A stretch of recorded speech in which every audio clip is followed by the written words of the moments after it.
Hello, hello. This is Traci Harrell, and I am so excited today to be here with one of my favorite people, Miss Sharon Blake. Sharon, how are you doing? I'm doing wonderful. How are you? Um, I feel like you're like this. This is clearly a divine connection. I love everything about you.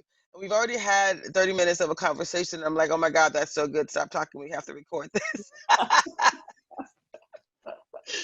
So, so let's get back into this conversation.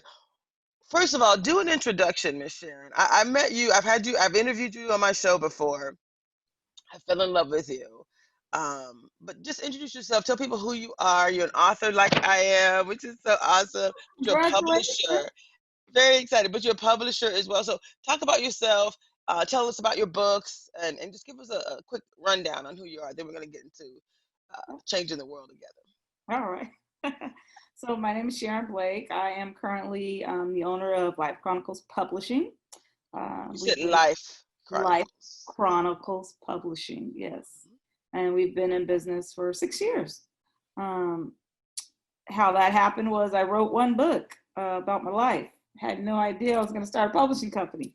But the creator has the creator's plans, right? And so I'm an author of 6 books, 2 compilations, anthologies, and 4 books, 3 kind of self-help memoirs, and oh no, I'm sorry, 2 self-help memoirs, 1 poetry book, and 1 brand new children's book that just came out Oh, so this let's month. talk about the name of the children's book first, since that's the most recent. What is it called? It's called Little Black Boys and Girls, We Will Fight for You. And this was basically a poetry book. It was a poem, sorry, that I wrote while I was dealing with some very difficult times at my workplace.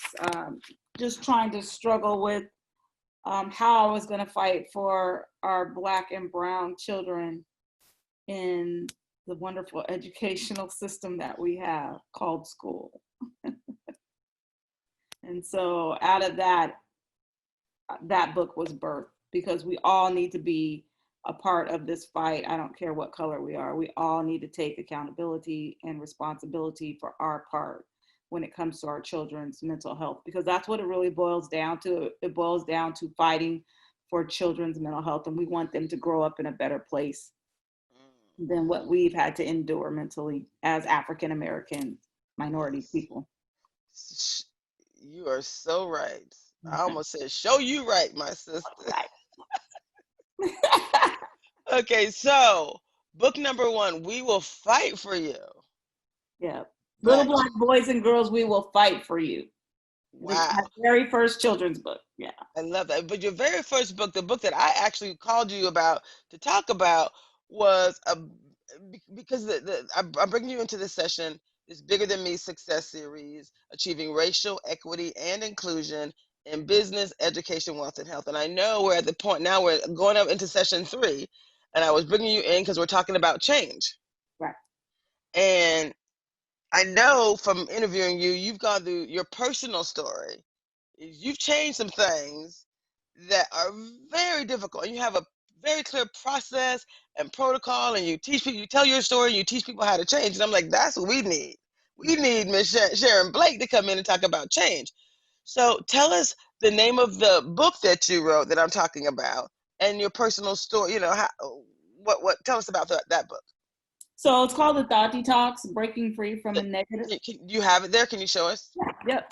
Breaking free from a negative thought life. Can you see that? Yes, totally. Okay. And I wrote this book after I wrote my first book, Chronicles of Pain, Leaving the Pain of the Past Behind. That was more of my memoir. And so Let's after see getting a that lot, one too. We showcase some books too. Let's see that one. yeah. Oh, if you don't Oh, have it, don't worry about it. I don't have it right in front of Okay, me, okay, but okay. So the first book was called The Chronicles of Pain. leaving the pain of the past behind. And so after about 6 months to a year of that book being out, people were inboxing me and emailing me, and they were saying, okay, so you told us your story, but you never told us how you got free, from the pain, or how that works, how that process works. And so I sat down, as I do when I'm getting ready to write something, and the creator put me in this bubble for about 60 days, literally no contact from outsiders, except for essentials. I mean, it just happens like that. It is what it is. I don't have any control over it, I don't think. And that's how the Thought Detox was birthed. And I just went through my stories of pain, the things that most impacted me, the things that were holding me down emotionally, holding me hostage emotionally. And I wrote about how I started to walk out of that. And I started to walk out of that through my thought process, through examining my thoughts. Examining, first of all, my feelings, right? Because when I'm teaching the Thought Detox book, most people can't really say this thought is what's causing me the issue, but they do know that they feel bad. So let's start with how we feel. So you're feeling bad. Why? So it's a book of questions. I always tell people it's a book of questions because we're just going to dig backwards and dig backwards and dig backwards, right? The 5 whys, right? Yes. Right. Why do you feel bad? What are you thinking about? Okay.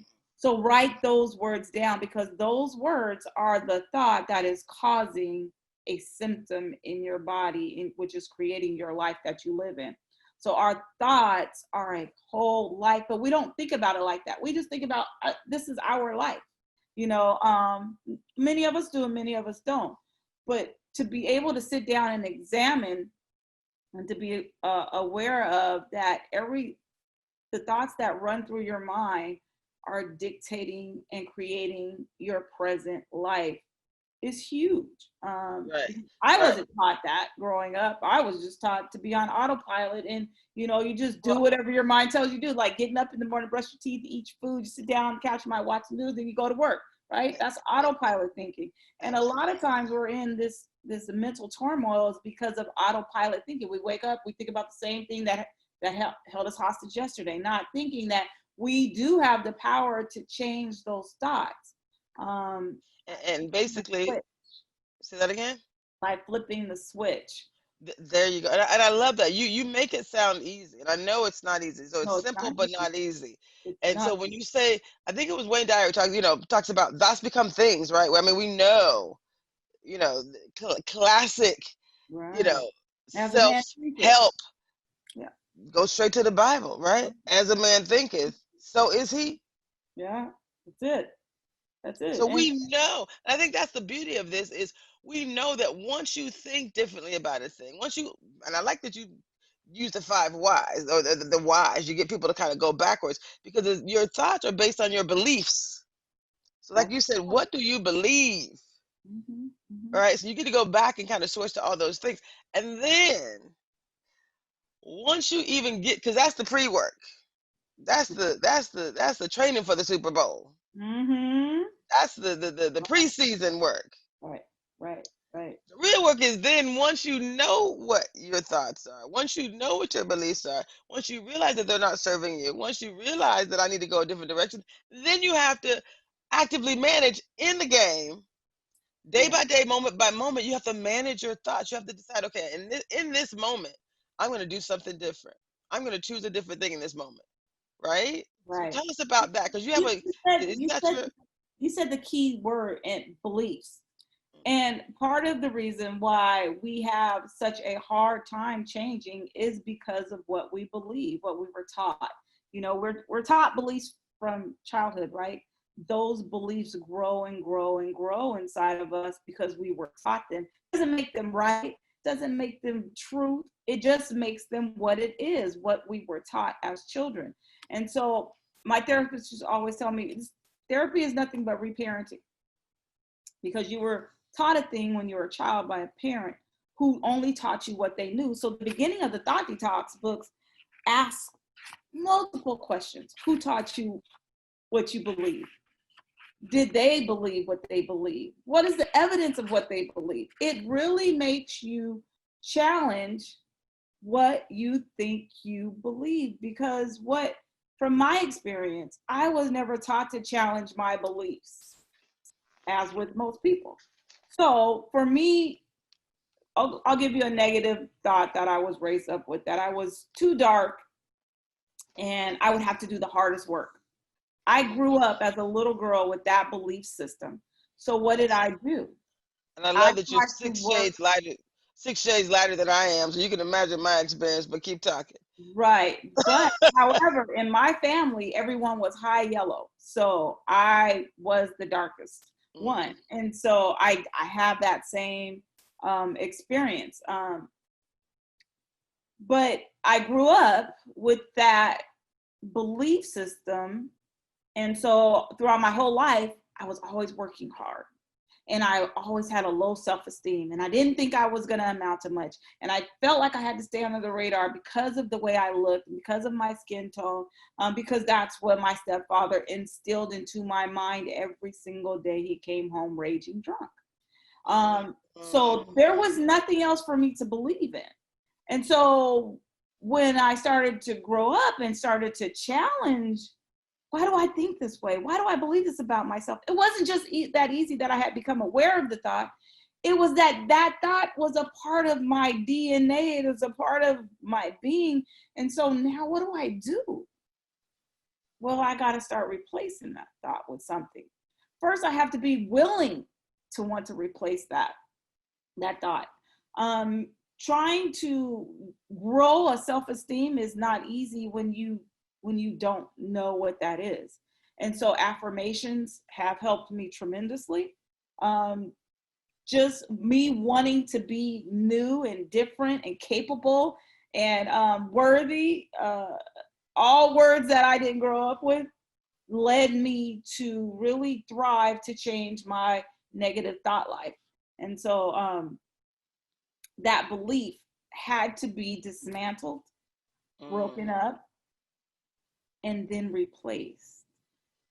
And then once we start replacing it with affirmations and visualizations, because I got to see myself as this worthy individual. I've got to visualize it as well, because affirmations isn't just enough. You've got to, it has to become a part of your belief system, and by doing that with visualizations helps. And so once I started to sit down and see myself and started growing in my confidence, so I was able to start walking that thing out, and then the other belief system starts to fall. But that's where people fall apart at, right? Is in the change, because it doesn't happen overnight. And it's hard because one day you're walking and I'm confident, I'm gonna change the world, and the next minute you're like, I ain't nothing. I ain't amount to nothing.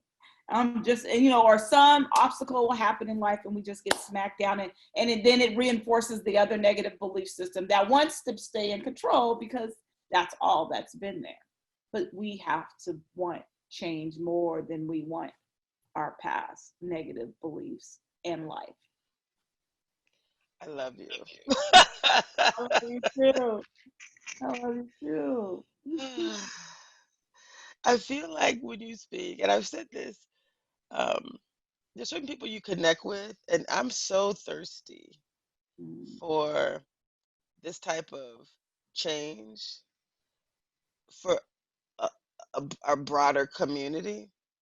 I'm so thirsty to see broader change. I'm so thirsty to see good people enabled to do good things. I'm Yeah. so thirsty to actually make it happen. When I connect with people like you, I'm like, yes, it's another piece of that puzzle. Mm-hmm. Another Yeah, resource. that connection is everything. Yeah. Another resource, because you got it. You've lived the life. It is part of your DNA. There's no prep work required. I just called you to talk about one thing, and we're talking about a whole nother thing because this is your life story. Yeah. You. I said I'm bringing you into a session around change and courage, right? Correct. Allies and advocacy. You are the advocate. You Yeah. were fighting to advocate for our children, but you Mm-hmm. were also fighting to advocate for anyone else who came behind you. Were advocating for yourself, Mm-hmm. basic rights Mm-hmm. to be treated equal. I mean, when I think about just hearing your story and how it can affect others, and again, it's for us as Black professionals, as Black leaders, but it's for the non-Black, people who are a part of the system, a bigger part of the system. right? And if we can touch their hearts and minds and get them to change their thoughts and actions, to acknowledge and see, okay, I see something's wrong here, but what do I do about it? Yeah. Right? Like I don't know. Or it's really more so, just like you have some steps. I have pulled up some steps too around change. So we're gonna incorporate and integrate all these things together and come up with the best, absolute best strategies, right? Because I think it's something that I say is gonna resonate with someone, something you say is gonna resonate with someone else, right? It's gonna be a whole series of. It's gonna be all the combination. It's bigger than me, right? Because we're all gonna bring some piece that's gonna impact the different individuals differently. So ultimately, when I think about this concept of change, you focus on changing yourself. And I don't think we went back a little bit far enough. So I want you to tell us first about your thought detox journey. You overcame addiction, Yes. and it wasn't just alcohol. Tell us your story. Um, Kind of the quick recap of what your low, what were you doing? What were you addicted to, and how you were able to get out of that? Because that's pretty big. so because of the abusive nature that I of my stepfather and the home that I lived in, where I was constantly berated and told I was nothing, it led me to search for love outside of where I of what I knew, and so I quickly began to hang around older crowds, and I got pregnant when I was 14 years old. So that brought more shame on myself. And that was a very hard space to live in because I was 14 years old, about to have a baby, which I knew nothing about doing. Um, so I was looking for love in all these places. And after having her, I got into drugs because of the additional shame that I felt I brought on myself by having a child at 14. And at that time, back in that day, the doctors were not very nice to 14-year-old girls who were pregnant. Um, so it was just, I would get on the bus, people would look at me and they would point at my belly. Or I could hear them talking, oh, this fast tail girl, look at her, she's pregnant. So I was just constantly, I was already low. Now I'm getting pressed lower, right? But the reason why I went out is because the abuse that was happening in my home towards me, physically as well as mentally. So I went to drugs. I smoked crack cocaine, started smoking crack cocaine probably when How I was old were you? probably, I want to say 18. I think I was around 18 when my first experience with it. So prior to Started that, were you doing other drugs? Were you like drinking Well, prior I to that? started drinking and smoking first, smoking weed first, and then I really got into crack cocaine heavily in my 20s. But I was dibbling and dabbling with it, and so I was strung out. I went through several rehabs trying to get off. For 22 plus years, I was on crack. Um, 22 plus years. yeah, it was That's 22, like the Hebrews, girl. yeah, a couple of decades. Huh? That's the. I mean, it makes your story that much more profound. That's why I wanted you to tell this part of the story because to hear you be a change champion, Mhm. you can't dabble in crack, right? I mean, you said you dabbled for a little while, then you were strung out Yeah, yeah. Well, I was what for you would call a decades. functioning addict because I held a job for probably 16 of those years while I was on drugs. So I thought I was okay. Um, but I knew I wasn't okay, but I was doing better than some people that weren't on drugs, so I didn't care. Until the last 5 to 6 years when it just really started taking a toll on me, and I was out there doing God knows what, or as me and my sister would say, doing something strange for a little bit of change. So it's I can laugh about it now, but it was not funny then. I can tell Oh, you that. see, But, so I was in and out of rehabs, right? I went to like 4 or 5 different rehabs. I had given up on myself basically. I'm like, if I can't go to rehab and get this thing together, I am not gonna get it together. And I just remember one day I was like, okay, I've had enough. I'm done. I don't care anymore. I just can't do this anymore. My body was starting to break down. I was having all kind of physical ailments, and I just wasn't doing good. And so I prayed, And I said, God, if you don't save me, I'm gonna die, you know? And whew, that was hard. Mm. Because I knew it was real. I knew what I just said was the truth. If God, you do not intervene on my behalf and help me to stop this thing that I keep doing that is killing me, I'm gonna die. Mm. Um, I remember waking up one morning and I had been up smoking crack all night with this elderly lady.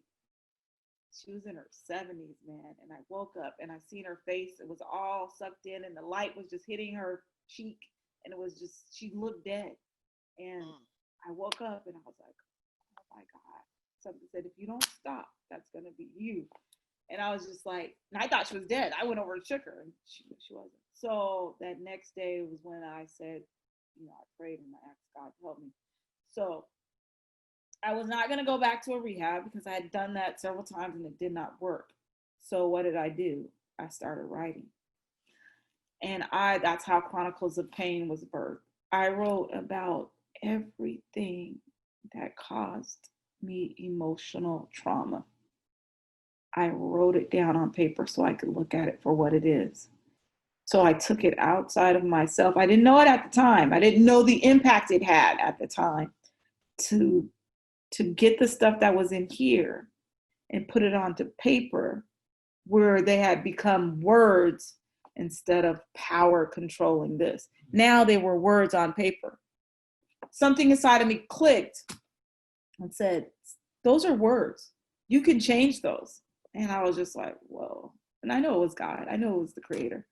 And so that started getting me to think about why I was on drugs. And the reason why I was so addicted to drugs is because of pain. And so people, whether you're addicted to drugs, money, food, people, TV, whatever you use to hide your pain, it's still addiction. And you still have to deal with those things in order to become free. I just wanted freedom from emotional pain more than I wanted to die. Mm. And so because I was feeling death every day with the emotional pain. And so writing, that's why I'm so passionate about writing, literally saved my life. And that's why I'm an advocate for writing. That's why I'm an advocate for people getting free from emotional pain, because if you don't, you will die. It will cause physical disease in your body, as it did me, and that I'm fighting still today. It'll be 10 years on September 17th that I'll be clean from crack cocaine. And so Wow. I'm still dealing with the residual effects from the In your body. physical Mm-hmm. problems. And so we can get free, but it's a battle. And what I've noticed over the years is that people stop when they start to feel pain. Why did I use drugs? Are people addicted to people, places, and things? Because they don't want to feel pain. What God showed me was that I can feel the pain and live. I didn't know that before. I thought the pain would take me out if I allowed myself to feel what my stepdad did, to feel what my mom did, to feel what the babysitter did, to feel what all of the abandonment issues that I had, the racism that I dealt with as a little girl, all of those things that I just said compiled into an 8-year-old little girl. Um, It's too much. that's in a lot of us in different, maybe not those exact same experiences, Mm-hmm. but yeah, I decided that pain doesn't get to run my life anymore. And so I was tired of pain, and pain had to go. And so I trusted in the creator and started writing my memoir, started getting that junk outside of me, and then learning to deal with the feelings of being uncomfortable, which we don't want to do, and teaching the thought detox through several through the Urban League and several other places. The main The similar response I see from a lot of clients in coaching is that when it gets uncomfortable, they stop.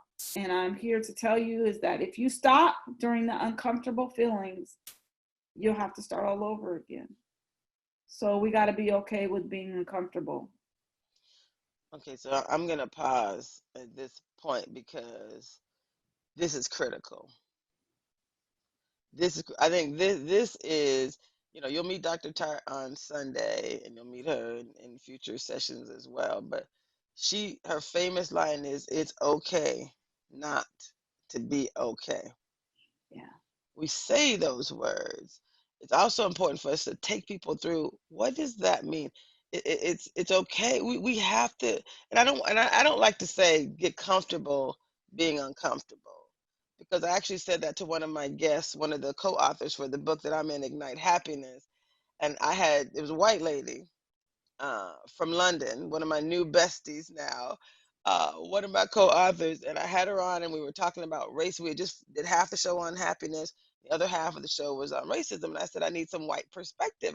I'll never have your perspective. And it was her and a girl from New Zealand was on the show, and when I say they were powerhouses, so when I said, something, I mentioned, talked about change, and then I mentioned something about being comfortable, being uncomfortable. She said, no. No, you shouldn't actually use that term. Mm, You don't want people to be comfortable being uncomfortable. Then they have no reason to change, because now I'm comfortable with my knee on George Floyd's neck. I'm uncomfortable about it, but I'm comfortable being uncomfortable. She said my new thing for going into this initiative is now, my new thing is now, we have to be uncomfortable being uncomfortable, and let that drive us to change. It has to be action oriented. Being comfortable being uncomfortable says, you know what, like you said, George Floyd extinguished. I was well, worried. and I totally agree with that. But I also think that in the healing process, when Hmm. people refuse to be uncomfortable, Yes. you need to be Yes. okay with that process because it's going to be a process of being uncomfortable. It's not going to just, you're going to be uncomfortable for one moment. Oh, I So I'm like talking that. about in the healing process when you're going through it. And like, I'll use an example of addiction. When you can't have the thing that you want, you got to be okay with that. You gotta, Mm, you okay. better be comfortable with that piece. So what you're saying, yeah, sure. But when you're in the throes, if you are the individual who refuses to be uncomfortable and who Which does is not like to be uncomfortable at all, especially in the emotional healing process, you gotta be. You're gonna so have to be. so now I like it. So basically, like I said, I think I mentioned this to you earlier, but part of what we're doing with this book, with this journey, with this series, with these interviews, Susan, what we're doing with the interviews and the series is writing a book, creating a video documentary. It's evolving. The end goal will be different than where I started. So now what you just did is recrafted. There has to be, as a part of this journey, this bigger than me movement, these moments, one of those, before you get uncomfortable being uncomfortable, you do have to get comfortable being uncomfortable. Because to your point, that's where the abandonment happens if we're not. That is Once you're correct. comfortable being uncomfortable and you're in the uncomfortable phase and you're like, okay, I understand, I recognize that I have to be. I acknowledge that this is not gonna, like you said, it's not gonna be over in 1 minute. So being comfortable being uncomfortable is thing one. Then you gotta transition to, now that you're comfortable being uncomfortable and you got through you've done the dirty work. Yeah. Now, how do we turn the uncomfortableness into action? So I think it's a Because different thing. It's not being uncomfortable being uncomfortable. It's turning right, uncomfortable into action. right. Get comfortable being uncomfortable, and then turn Exactly. uncomfortable into action. So Like that's perfect. 80% of my clients that I've worked with, me personally, 80% of them stop because of discomfort emotionally. Mm. People will tell me, "Oh my God, I feel worse now that I read the book." That's part of the process. Is not going to feel good for a while. They want to feel better without doing the work to get better. In order to get better, you got to go through the hard part of that. It's healing. Healing is a verb. It's continual, right? And in the process of healing, it hurts. Would But you the consider? reason why we have our dissonance, our belief systems, and we try to stay away from anything that makes us it causes us discomfort, is because it doesn't feel good. We don't want to do the work. It's too hard. It makes us uncomfortable. And most Americans don't want to do the work. And that's evident in racism, right? Because if I have to believe that I am even a little cause of someone else's pain, what is that going to do first? It's going to cause me shame. What happens when shame arrives on the scene? We push back from it, right? We don't want to feel shame. No, no, no, no, no, not me, not me. No, no, no, no. I don't want that. So what do? We fight against that. So when we fight against that, what happens? That awareness of your accountability and your responsibility for whatever action you need to take responsibility for has just stopped. You impeded the progress. You cut it because you don't feel good about what you could have possibly caused. And when I was on drugs, I caused my kids so much pain. But if I allowed the shame of what I did to them stop me, I wouldn't be sitting here now because that would have ate me alive as well. Does it make me feel good to know that I caused them emotional pain because I was not there as a parent? No, it doesn't. It probably never will. But I still have to look at what I did and why I did, so I never do those things again.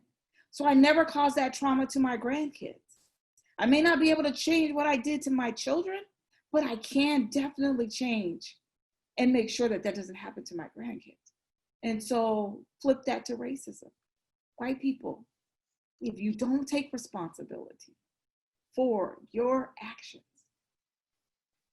you're just going to pass it on to the next generation. You're just going to pass that pain on because you don't want to feel discomfort. That's not fair. It's not fair. Mm, mm. Whew, girl, I love, love, love this. What I'm loving most about this is this is where the work really happens, right? So being comfortable, being uncomfortable is part of the journey. And It as is. we think It has about to be. It has to be. it does have to be. And because I'm not white, I have intentionally asked several white people to join this conversation to represent them being uncomfortable. To represent, I got two interviews after this, one at 10, I think like one at 10 and one at 2 o'clock, with some allies. One of which, is basically serving as an advocate for someone. A black lady told me her story, and then she had some allies and advocates around her. One of them I invited to join the show. Actually, I invited one of her advocates to come, and that one was a sister soldier. That lady was like, burn it down, basically. She owns a salon. She's like, look, she said someone came to my salon and they were talking about this racial injustices. And she's like, I disagree with. She said my client was, saying I disagree with everything that's happening, but I don't support the violence. I don't support the violence either. Matter of fact, it makes me feel very uncomfortable. And a lot of times I think the violence is happening by people who aren't in that community, um, The majority. Yeah. right? And it's like, Yeah. okay, Probably so most of it. but she also said if this is what the Mhm. I'm with you. I'm already salon going. Go the ahead. salon owner was like, if my something happened in this particular building, we're talking about like loss of lives, not loss of a building, loss of lives. and, Come on and now. we've had decades of loss of lives, and I hate to even say these words because I'm not in any way supporting anybody burning anybody's buildings down. I'm not supporting any matter of fact, I hate it, and we're gonna have a whole new process of. I'm just telling you what the white lady said. The white lady said, and she's one of our speakers on 9/9. She said, if somebody if it takes somebody coming in here and burning this one down, Hmm. to stop the loss of lives that we have seen happen for decades without change. She said, I like the first match. Mhm. Mhm. I was Mhm. like, all right, Sister Soldier. And I would have All to. right, Sister Soldier. Now, like I said, I am so, and she and I both ended and clarified we are not supporting any of it. It's just none of that. Nobody's burning nothing down. Nobody's, but just the idea of it, the language around. Here's my take. I'm Here's into my take witness. on that whole situation is this: we come in peace, Mm, but we are tired, mm, and you are not listening to our peaceful protest. You are not listening to our peaceful pleas. You won't even come and sit at the table. How else would you like us to get your attention? Now, with that being said, it is not my desire for any man, woman, child to be hurt in any fashion, any form, for any reason. God knows that's my desire, right? But y'all killing us day in and day out. And we have to relive this trauma every time we open our eyes to turn on the TV, to look at social media. We are being re traumatized every single day. From the time I can remember, I've had KKK written in red spray paint on my yellow house. We have felt threatened. I have felt threatened my entire life as a Black human being on this earth. How much do you expect me to take mentally? And when that person snaps because of decades of mental abuse and trauma, let alone physical abuse, you haven't even brought that into the picture yet, and they snap, who's responsible for that snap? Tell me that. See, we want to talk about what we seeing, the symptom, but we don't want to deal with the core problem and why people are doing what they're doing in the first place. So don't get mad at the looters. Don't get mad at people's rage because they can't contain it anymore. What do you expect to happen? You expect to keep beating up on someone like a bully? Do you expect the victim to keep being abused over and over and over again and no one will come to their aid? And when they stand up and fight back, you say, oh, no, no, no, you can't do that. Excuse me, have several seats. So, no, I don't want anybody to lose their business. No, I don't want anyone to lose their life. But I'm tired of our lives being lost. And who's going to do something about that? So either you come to the table and you come quickly, or you deal with the rage of what's being pent up inside of individuals for decades. Do something about it and it'll stop. It will stop. If change occurs, if change doesn't occur, do you think it's going to get better? You want people to stop doing something when you have them by their throat. girl, I love that you mentioned that, and again, I am grateful for this conversation more than you know. What I breathe it out, girl. Breathe It's it a out. lot. It is a lot to be Black in America today. I'm telling you, boy. It's you're right. You know, and I was in Florida when the Trayvon Martin tragedy occurred, and um, my best one of my oldest friends, two of my oldest friends actually lived. Actually, my both of them actually lived. Um, 5 minutes from where Trayvon Martin was murdered. One of them has a child though, so Sharon is one of my oldest friends, and then Natasha, she has a son. 5 minutes from where Trayvon Martin was killed. So we Wow. were there during the whole time, the whole process.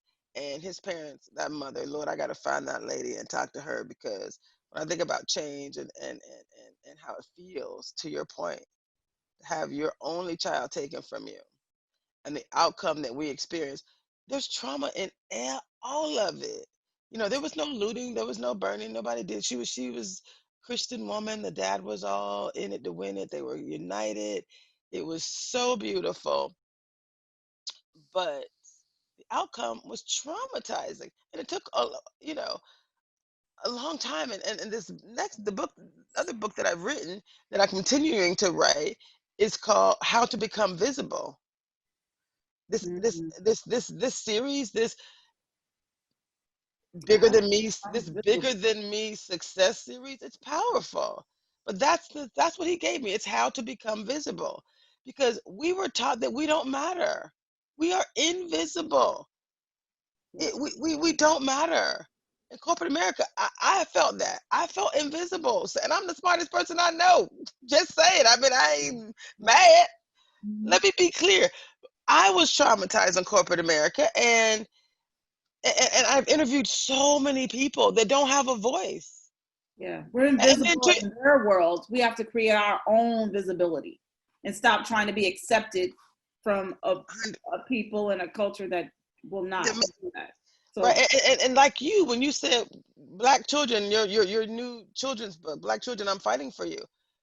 Black children, I'm fighting for you too, because part of my dream growing up, I grew up as you know, in a I didn't have all of the comforts of that I might have wanted. I remember having to sit at the dinner table eating food I didn't like. So my definition of success was, when I grow up, I'm going to be able to eat whatever I want whenever I want. I was relatively smart in school. I didn't have to work too hard at it. So God blessed me in that sense. So my mama said, "Hey, go to college, get you a good job, and you good to go." What we don't tell our kids is that you can go get a good job, and even there, the same type of racism and injustice that happens on the streets of America is happening in corporate America. yeah, So you just said, take your knee off my neck. At the end of the day, I actually, and again, when I say I worked 25 years in corporate America, so I'm 8 years at IBM, 14 years at Disney, my last 5 at Microsoft. Nobody can tell me no, that I don't no, know corporate America. Let yeah, me be clear. I know corporate America like corporate America don't know corporate America. And yeah, while I was in every one of those roles, not as my job, but my volunteer responsibility was, I led those diversity resource groups. You know how there's always a group of black people who are there to support other black people, right? So in Disney, I worked at Disney for the longest, 14 years, and I was president of the black resource group called PULT, People United to Lead, Serve, and Excel. And even in that role, I had people coming to me all the time. I think they thought I had some power to change the system. What I could do is try to elevate their voices. What I could do is try to be comforting and calm. It's a lot of responsibility. You take on responsibility to help your people, but you ultimately had no responsibility. Same thing happened to me at Microsoft. Honestly, one of the most devastating things that happened to me more than once, it wasn't even what happened to me. It was around these young interns coming to me saying, Miss Tracy, why do they do this to us? hmm. Um, Those words. why do they do this to us? A couple times I was like, basically because they can, and that's the worst thing you want to say, right? But Because they it's so can. the truth, and it's so sad It's because they can. because But they then, can't. of They course, get away with it. They get away with it. There's no it's because accountability. So there's why no change? accountability, So and why and change? and, and I've never felt more responsible. I've had multiple interns come to me talking about suicide because, like me, they grew up the youngest. Grew up the only person in their family who went to college. They were the savior. They done now got a job at Microsoft. Hey, and then Microsoft chews them up and spits them out, sends them home, and they're going home with shame because Yeah, they couldn't make it. I said, let me call your mama. Let me make sure she is very clear. on what happened here. This has nothing to do with you. We're And saving lives. 8 times here. out of 10, it doesn't have anything to do. It's We're just the color of our skin. the system is designed to maintain the status quo. The status quo in the case of corporate America, oftentimes, not all the time, but I'm trying to save the ones I can save. I'm trying to save anybody who wants to be, and I'm trying to do it through this Bigger Than Me success series. What you Yes, just said about change, it's our responsibility. We're fully accountable. And, yeah, and honestly, like I said, through divine intervention, God's bringing me all the right people and everything I need. to drive this change. I'm doing it on a wing and a prayer, and Right. I'm confident in the change that is coming. I am confident because there's more people who want to deliver change than who don't. They're looking for us to give them the answers. They're looking for us to provide some clarity. They're looking for us to not sell out. I've had some people who are on the journey with Oh me God. Oh sold God. out, sold out. And I love Microsoft. I love working at Microsoft. I did. I think the CEO of Microsoft, I can't wait to have them sit down beside you. I talk about them all the time, right? All the time. I think they can do better because they want to do better. I think they want to do better. I do. It sounds like they do. They say all Oh the right things. They yeah. say all the right things. I believe they That's do. In my heart that's of hearts, part I of the believe they do. problem too, is saying all the right things just because you have to, and not there's no action and there's no physical change taking place. There And when I heard Sachi, when words all the without change are just words. speak it, sister. When I heard Sachi say, "Oh, we're gonna bring in 50% more black people," whatever the heck he said, I cringed. I was like, "Oh Lord, Tracy, get back, get to work, girl, get to work. Do not bring my people in. Fly them in from across the country. Put them in. You can pay enough to get people to go anywhere, but the trauma and the drama and the shenanigans, Right, they all these companies they have horrible retention rates because they haven't acknowledged it. They haven't done the whys. They haven't done the work because right. they don't want to feel uncomfortable. They don't want to feel uncomfortable. We're going to help them lovingly as a part of this process to not feel uncomfortable. You're going to feel uncomfortable. Let me not say that. Of course, you're going to feel uncomfortable, but in a good way, Yeah. designed for change, on a Mhm. mission, on a road to really deliver the inclusive environment that we say we want. So I'm gonna go back to you. And I just wanted you to know why I'm so passionate about this and why it takes all of us to bring our different perspectives. So I just talked about my experience. I actually wrote about my experience, Miss Sharon. In the book Ignite Happiness, I wrote about my equity and inclusion experience. I actually had written a solo book first, and then this opportunity came up to write as a part of a compilation book, and I thought, okay, this is perfect. So in doing that, it was so freeing because when I wrote about in my solo book was like I wrote in my solo book the second book that you wrote. Like you wrote the hows and and what you need to do. I didn't write the what happened. I didn't go through the tears. You know what I mean? I had never done that. When I was writing this book at Ignite Happiness, I was writing this story. The editor said to me, "If you ain't crying, you ain't going deep enough." I'm like, "Oh, okay, it's like that." Yeah, it's like that. It's like that. That's good and everything, but I need to understand they was. But why? Yeah.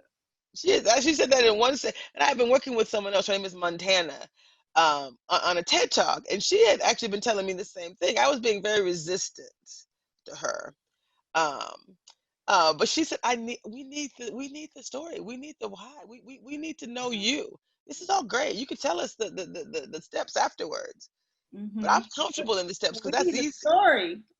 We need the story. I wasn't even comfortable telling my own story, girl. I hadn't even, because it made me feel uncomfortable, Yeah, right? there it is. It made me feel uncomfortable. I don't even know how to, um,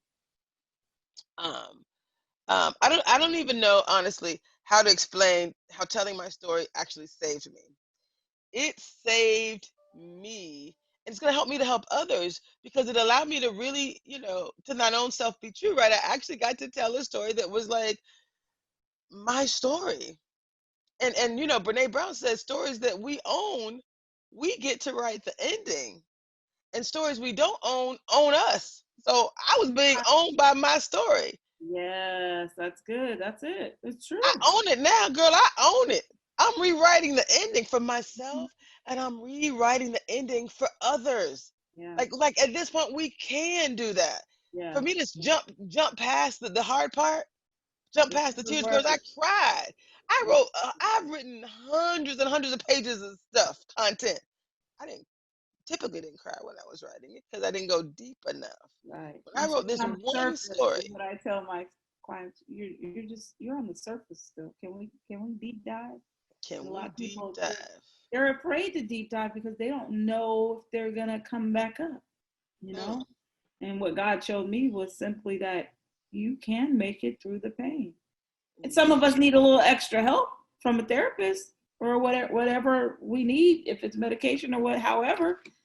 But you can recover from the pain. But Absolutely can. during our retreats and stuff like that, that's where most people stop. You can tell who's resistant and who's not. You can always, as a publisher, when I'm reading people's stories, I can tell who's resistant and who's not, who's just surface. Are you the same way? If you don't see any tears, you ain't going deep enough. Once you hit that on the head, because you can feel, someone's really pouring out their story onto paper. You can feel that. Yeah, you just can. And when it's not there, it's just not there. It's like, oh, okay, Girl, so that's all they wanted us to know.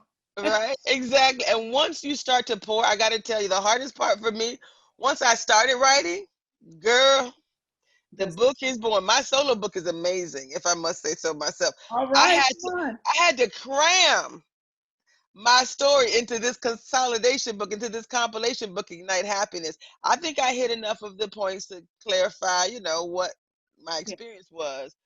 But girl, once you start to pour, it is so freeing. So for anyone who's afraid, for anyone who, Yeah. has been unable to go deep, my request and my testimony is once you go deep, once you're Mhm. comfortable telling your story, once you go deep and talk about the pain that you felt based on your experience, it's not going to do anything other than free you.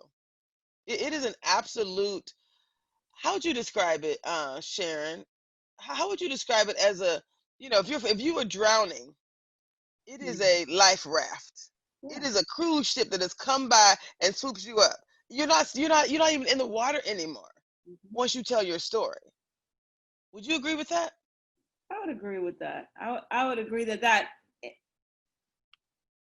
I would agree with that, but it's also that is just the first layer too. So Hmm. I don't like to say that because I don't want to discourage anyone to think that, oh, there's more work, but there's always work when you want mental freedom, right? Totally. If you clean up your mind, your spirit's right there waiting. It's just waiting to just download all this good, yummy stuff so you can just even go further. But oftentimes we don't get the clarity and the direction we need is because we're so full of our story and we need to get that out. If it's on paper, it's through drawing, art, whatever, painting, get it out. Dance, get it out. So Mm, yes, it's very freeing. It's very life-giving. wow. Wow. So we didn't give you a chance to tell your story. Um, and I want you the other part of your story. So you told part of your story. Um, I'm just we're a little bit over. Are you allowed? Are you able to go over? Yeah, I got a little bit more time. Got a little bit more time.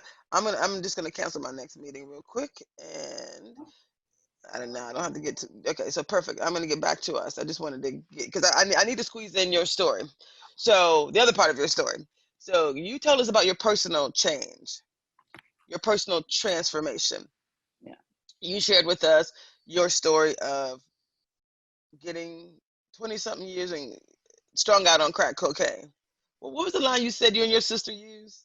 You're Doing getting something strange for a little bit of change. so Oh, but it's true. so you reached some dark places. I will say Yes, ma'am. there was some dark places that you went. The crack cocaine took you. It was When another people talk life for me. It's like an old movie that. somebody else's story. Exactly. Exactly. It's, So, I mean, because when people talk about getting over various addictions, I'm actually getting over my own addictions related to food. I used to stuff my pain. I'm a happy person. I'm always happy. I like being happy. So, the last thing I want to do is feel uncomfortable, right? So, when I think about I used to stuff my feelings with food, like, treats.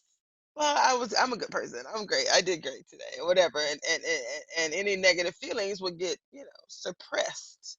So I really wasn't dealing with them. That's an addiction too, right? I feel like I'm beyond that because of the work I've done as a part of this book and several other things and writing, right? I got to go deeper. And you got over you said you used alcohol, you used marijuana, but it was the crack cocaine that was kind of the deeper. That was my problem. That was your deep. You were strung out for 20 years, 22. and you got over it through writing your first book, Chronicles of Pain. You moved to the second book, The Thought Detox, which is a workshop on change, which I love that. And then you've written books on some poetry books. Do you happen to have your book of poetry with you I before we do. go into your story? So you wrote the children's book that's called Black Children We Will Fight for You. Love that. And do you want to talk about your story, or do you want to talk about the poetry first? I kind of wanted you to flip through and find some piece of poetry, something that would be potentially inspirational. And tell us, hold that book up, please. So it's called Just Be Reclaiming Peace in the Face of Racism. So, oops, I almost lost you here. Hold on. The first one I wrote was just called Reclaiming Peace. But then when I was going through, I changed it to Reclaiming Peace in the Face of Racism when I was going through what I was going through at the school district. And I guess I could read this poem to kind of sum up what I was feeling there. Yeah. Please. I would love that. It's called Your Words. Your words could have killed me 1,000 times, but I'm still freaking here. Your faulty ways cause me to examine the brokenness of who you are to overcome societal norms that you've created. Beating you at your own game required me to step inside your thoughts, thoughts of which have scared the hell out of me. Thoughts of others being less than because they don't look like you are really quite frightening to me. Or is it you? You who are the one is afraid of me. You who are, excuse me, you are the one who is afraid of me. And that fear allowed you to never see the pain that you are causing because of your false reality. A reality made up by others long, long ago. However, you refuse to see the error in their ways. Therefore, you refuse to see you. You who are the error, you who are the virus, you who keep spreading death around as if it will not touch you. However, eventually, maybe not you, but eventually, the phenomenon of what you've created will catch up with your bloodline at some place in time. And then what will you do? The cost of what you have ignored will come to seek its recompense of reward. What have you done? What have you caused on the innocent lives of your bloodline? You should stop choosing to ignore the cycle of abuse that you see. Mm, mm. I'm just supposed to say Ashe? Is that what I'm supposed to do? Wow. And I'm that sorry. in this is accountability, in this is dissonance, in this is the victim having to change places with the abuser to figure out how to stop them from abusing them. In this is a cry for help. In this is tears for every Black and brown person that is being murdered every day on TV. In this is watching white people try to ignore the depth of hell that Black people are going through. In this is watching politicians excuse away gun violence. In this is me as a little girl screaming, why are you doing this to me? And this is today's reality of who our society is. And it's quite frightening. So we all Gotta stop Mm. ignoring reality. We all gotta stop lying. We gotta stop the narcissistic behavior. We gotta stop the dissonance. We've got to become aware because you may think it's not hurting you, but it may hurt your children. And Now, that's what's a sad interesting? thing.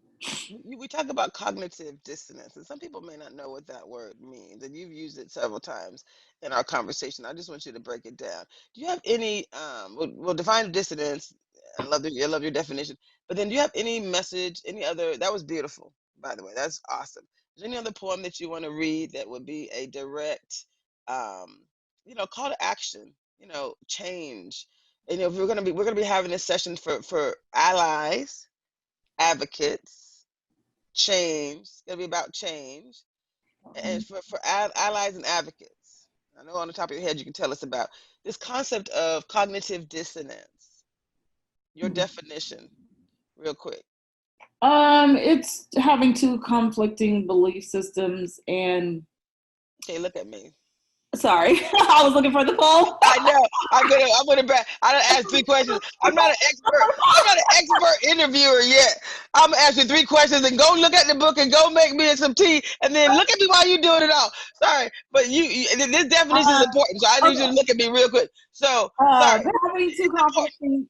two conflicting belief systems and feeling the discomfort of one of those belief systems. So I don't believe that Black people should be murdered by police officers, but then um, what I need to do is I need to make myself feel comfortable in some way with not seeing the truth of what's happening. And so back in slave days, um, I guess the best way to explain this was that that slave masters, they were Christians, so to speak, and they would beat slave Black people and kill them and murder them. But their belief was that they were bad people. Their belief was that they were subhuman, that they weren't human, and so it was okay to treat them that way. So I think that is the best way I can explain it to you, is that in order for me to not do anything about what I see is wrong, I have to have an excuse or a belief that makes it okay. So I I'm not, love that. so I don't feel the discomfort of you being treated wrongly, unfairly, or even being murdered. Mm. So And that's that, why I said put the book down, because this is part of the highlights reel right here. so, Right? That's core to change. yeah. And This so, concept of cognitive dissonance, having these belief systems, these binary belief systems where it's this and it's that. I don't believe it's right that George Floyd got murdered, but I ain't willing to do nothing about it. right. And then the work comes, why? Why won't you do anything about it? And once you get to that why, that's where your work begins. You won't do anything about it because why? It doesn't affect you. You don't think it affects you. But when buildings are being burnt down, it's affecting you. So are you going to change then? People have to figure out what they're willing to take responsibility for, what they're willing to allow themselves to feel. Because what moves us? Our emotions, our feelings, right? If nothing moves me, I'm not going to move. So, what are you not allowing yourself to feel? And why are you doing that? Because it's time out for the dissonance. I say that easily, it's not easily done, but becoming aware and having these conversations where people can hear it, the definition of dissonance, and become aware of their implicitness or their unconscious bias. The more you hear something, the more it starts seeping in. The Bible says something about one plants, one waters, one gets the increase, right? Eventually, it's going to hit you. It may not hit you all the way, but you're going to be able to, it's going to go in there somewhere, and it's going to come out somewhere at some time. And hopefully that'll transmute to another family member or someone. Our hope is that all of these conversations, not our hope, but whenever you plant something through all of these conversations, they will grow. Whatever you plant grows. So we are planting awareness of your dissonance, of your racist behavior, of your implicitness, of your unconscious bias. We're planting these seeds for you to see who you are. We're holding up the mirror and saying, look, but you keep doing this. But we're still going to hold it up so you can change, so growth can occur for our children. And our children's children. So you're right. You talk about holding up that mirror, and to your point, it's like, wasn't me. I didn't own any slaves. Wasn't my knee on George Floyd's neck, right? I mean, so when you think about accountability, and you take people to do these workshops, right? This um, thought detox workshop as it relates to racism. I'm gonna role play for a second with you. I'm the worst white, I'm gonna, not worst, but I'm gonna be a white person. One of my allies who you may not be able to be on with them. So I'm gonna do a little session here. What would you say to someone who's basically says, like I said, I didn't own any slaves, so stop putting that on me. Um, my knee ain't on George Floyd's neck. I would never do anything like that. We're going to talk about the terms advocacy and allies. We need everyone to act, to change basically have a paradigm shift, right, of what's allowed and what we will do. What would you do in a workshop with someone who hasn't necessarily activated, hasn't gotten to a place where they're ready to activate? You said you basically are going to have them ask themselves a question.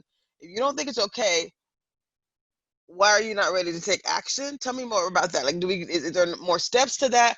Is there a series of questions that they ask? Is it the 5 whys? You ask the first why, then you ask the why on that, and the why on that. Like, what is your strategy for that? That ally who's saying, it's a problem, but I don't know what to do, and I'm scared and nervous and uncomfortable. So if you're saying that I didn't have my knee on George Floyd's neck, and you're a white person, and I didn't cause that police officer to shoot that man. Okay, that's your truth. So let's talk about history and what your family beliefs are concerning Black people. Let's have that conversation. First of all, they're going to have to do work around that, because that's really going to tell where their implicitness is coming from. It's really going to tell if they have implicit bias. The fact that they say that is already evidence that there is bias there, because they don't even recognize their privilege, which is also another whole conversation and another problem. And then the other question I would also ask is, well, okay, since that's your truth, are you doing anything to help that? Since we're talking about life and death here, right? Like, someone's life is being taken. Black people's lives are being taken on a regular basis. How does that affect you? What are you doing to help stop that? Those would be the questions that I would start with. But a person who says that probably does not recognize the fact that they have privilege in the first place. And so privilege is a whole other construct and conversation that white people need to understand first. And that is basically that you have been given the step up. You've been given the golden spoon. You've been handed this $1 million and said from birth and said, go into the world. I'm just using that as an example of saying go into the world, where this other race of people have been given $2. but you don't recognize that you've had that million because it's just been your way of life. Now let me use another term that I just heard yesterday. I was interviewing Andy Wappler. You know Andy Wappler? He's actually used to be the chief Uh-huh. meteorologist. Yeah. Uh-huh. So I was interviewing him yesterday, and so he's going to be part of this series. And I'm now adapting what he said. One of the things he said about privilege was the way he used it was, it's like, you had a tailwind and somebody else has a headwind. Hmm. Simple. You had a tailwind. Because if you tell somebody you got $1 million, I didn't get $1 million. My family was poor too. I got everything right. It's a whole different conversation, right? You can't Yeah, talk about that's money. a figure of I speech. know, Yeah. I know, but I was wanna. So let's use that terminology as we think about this concept. Someone having a headwind, Yeah. Yeah. fighting, and someone having a tailwind. Woo! Oh, that all I got to do? Okay, Yeah. very different experiences. So now I'm Very even going to go different. deeper because you can have. Actually, I'm going to have to pause because I know we're short on time, and I need you to tell your story.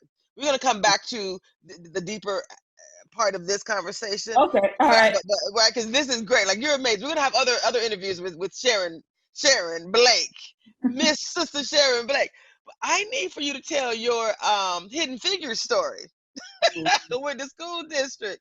I need you to give us the quick. Hold on, what time is it? Girl, we got 14 minutes before my next interview. Uh, Okay. but listen, so I need you to give me the short version. I'm gonna have to shorten that other video. Just tell me the short version. Give us the short Okay. version of your Hidden Figures experience so people know where you were, what happened, what you Mhm. did, and the outcome. Okay. So I worked at Federal Way Public School as a paraeducator for 3 different terms. The last term was over a year ago. When I started working there, it seemed okay. But I did feel, I was the only Black paraeducator there. There was one other Black teacher there, but I was the only Black paraeducator there. And I remember going to the bathroom one day, waiting outside to go to use the restroom because someone was in there and the other one was locked. So there's two staff bathrooms sitting side by side. They're always locked. You have to have a key to get in. And at the time, I didn't know that I could have a key. So one of the ladies came out and she said, "Well, why don't you have a key?" And I was like, "Oh, I didn't know I could have a key, or I didn't know I was supposed to get a key." And that was probably like my third week or fourth weekend. I don't even remember the timeline exactly. It's not important. But so I went and asked for a key, just a bathroom key. And I was told that they didn't have any. And so I worked on the first floor, and right down the hallway were the two bathrooms that were locked all the time. But I would have to go there and I'd have to wait. Even if one of them was was empty, but locked. I couldn't get in there unless someone who had a key would come and open it. Or I would catch somebody walking by or something like that. And so the other bathroom that was unlocked was up a couple flights stairs in the main employee lounge, when there was also another bathroom on that same floor that was also locked, usually available, but locked. Um, and so I say I felt like Hidden Figures because oftentimes I'd be running around trying to find a bathroom that I couldn't use that was available because I didn't possess the key. So I went back after doing this a couple of times. I was really frustrated. I'm like, why can't I have a key? Um, the next time was we don't we're not making any more keys. Now I'm the only African American paraeducator there. Every other paraeducator, every other teacher had a key except for me to use the restroom, which would also let you in the doors as well. So I just didn't have any understanding in that. I complained to HR, and one of the first responses I got was I would need medical documentation.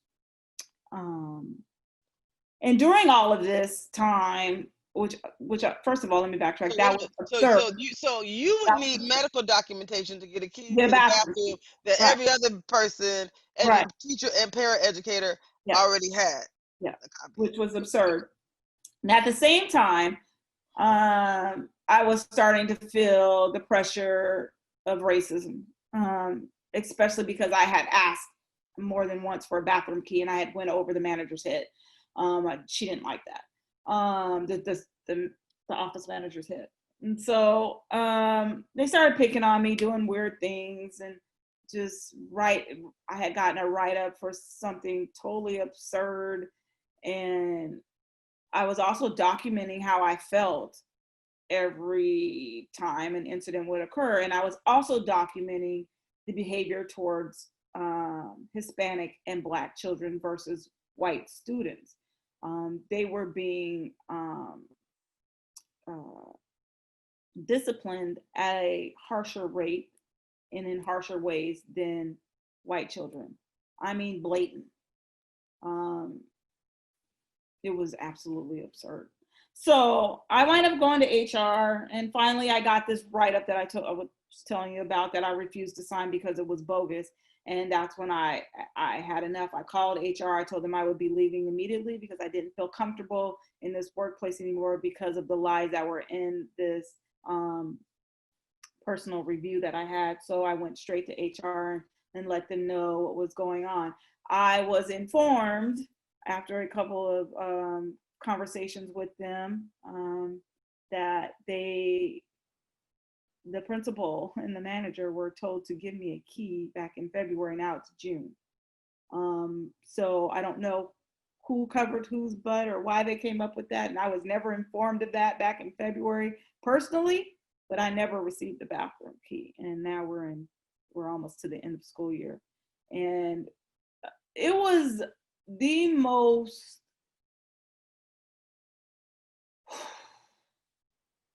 hardest time of my life. One of the hardest times of my life, being Black and working. That pressure and that oppression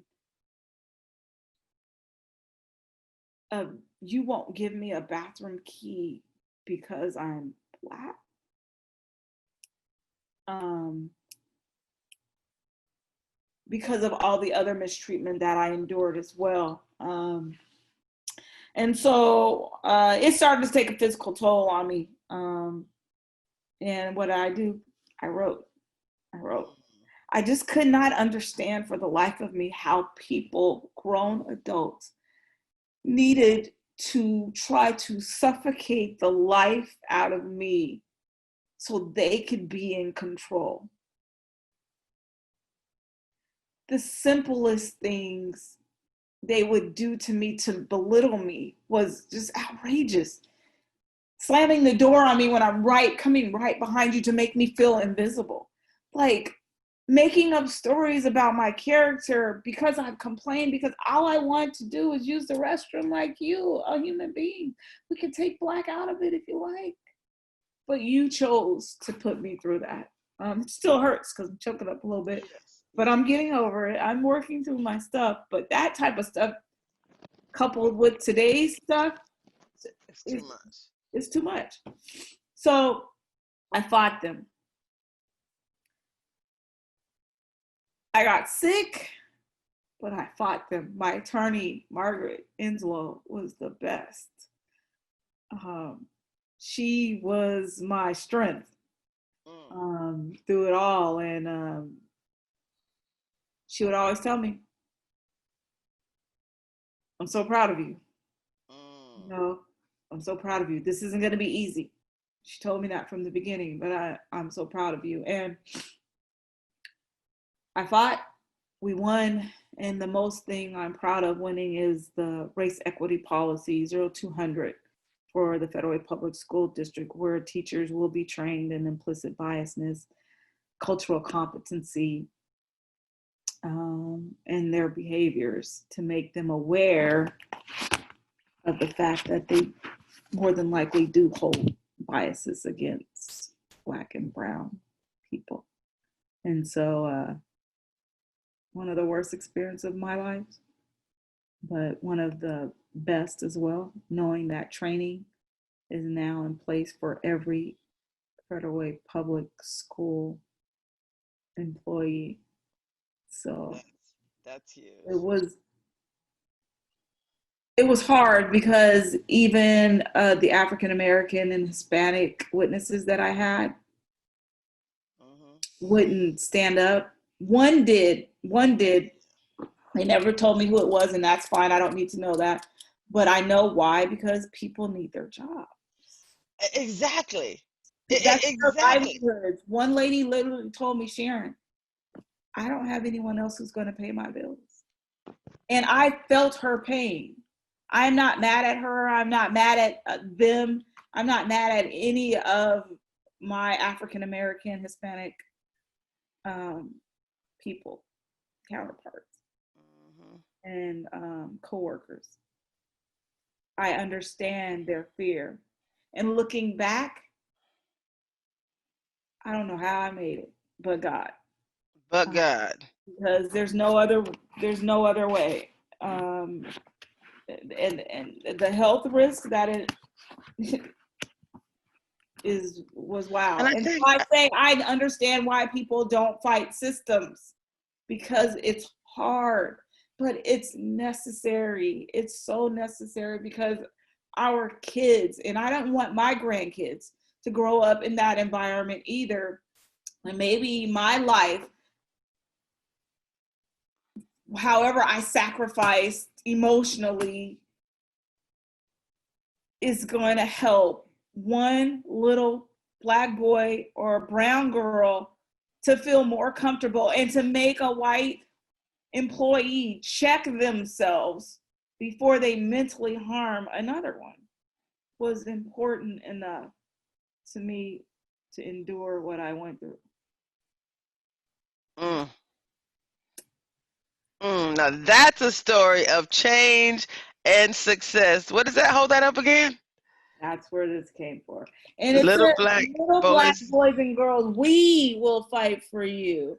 And there is a page in here, I just want to show you, Yes. of all races. What does that page say? It says, we've decided to fight this fight. It won't be easy, but we've decided to fight for you.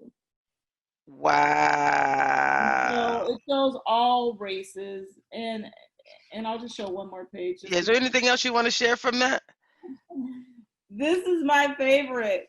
And it just depicts black males in Down a power. little bit. Down a little bit. Yeah, yeah, yeah. Black Perfect. males in power Yes. with love, Yes. kindness, and respect because that's the way we should view our black males, not as I love thugs, it. thieves, and murderers because they're not. So. Hey, out of Wow. all of that hell, Whew. one thing I do know about pain Hmm. is if you allow it to pass through you and learn the lessons and document those lessons, it can bring great change and great reward. Great change and great reward. And I'm a testimony to say it can ignite happiness.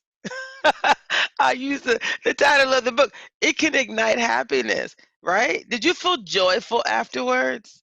Did you feel like, oh my God, it was so worth it? Like When just in we got, writing and writing, when you got to the end, yes. yeah, when we got the decision, I was like, wait, what? We got what? We got we got Change. a whole policy change? Like documented specific changes they're going to implement? Are you freaking kidding me? That means people have to. So you can no longer say, I wasn't aware that I was hurting them in that way. We That's took the that away from you. so that is exactly what you see. That's huge. That is exactly what we're doing for. So welcome to the journey. Welcome to the movement, my sister. We're bringing that success from Yes. education into business, and it should be all throughout all educational systems, Yes. right? Yes. We throughout the financial system, the healthcare system. Basically, the whole point of this Bigger Than Me success series is about change, and I think it is about, like you said, telling our stories, ensuring that we tell stories that people understand. We're people. It's a people to people, loving opportunity to drive change. And I think there does need to be policy change, clearly, but you have to change hearts and minds. It's really about individuals going on a journey, right? So we're using positive psychology. Right? Yeah, We want people to know that we're in it with you. We've decided together to drive change. And this is not going to be for everyone. This is for who it's for. And whoever it's for, we're going to have the similar policy where it's simply about people wanting to change, yeah, that's a wanting key to word. see themselves to be true, right? Because wanting to Yeah, change means I'm willing to do the work. I'm willing to feel uncomfortable. I'm willing. Like with the awareness comes the action. I'm calling it courageous activations, not just courageous conversations. I'm seeking courageous activations. That says with the awareness, I am going to do something different, and I'm going to do some very specific things. So we could talk some more, but I yeah. know you gotta go. It's a lot. It's a lot. It was good. Thank you Oh, for the opportunity. I always love speaking with you. We just, click, yeah. click, click, click. I adore you. I love you. I So really, really do. empowered and ignited from just speaking with you. Thank you, beautiful Mm, soul. thank you for I telling can't your wait story. to read your book. I got So know that yeah. your story now, that victory, your change, that is about this next story as well. Your story is going to impact our next story. So, mwah, love kisses. Bye.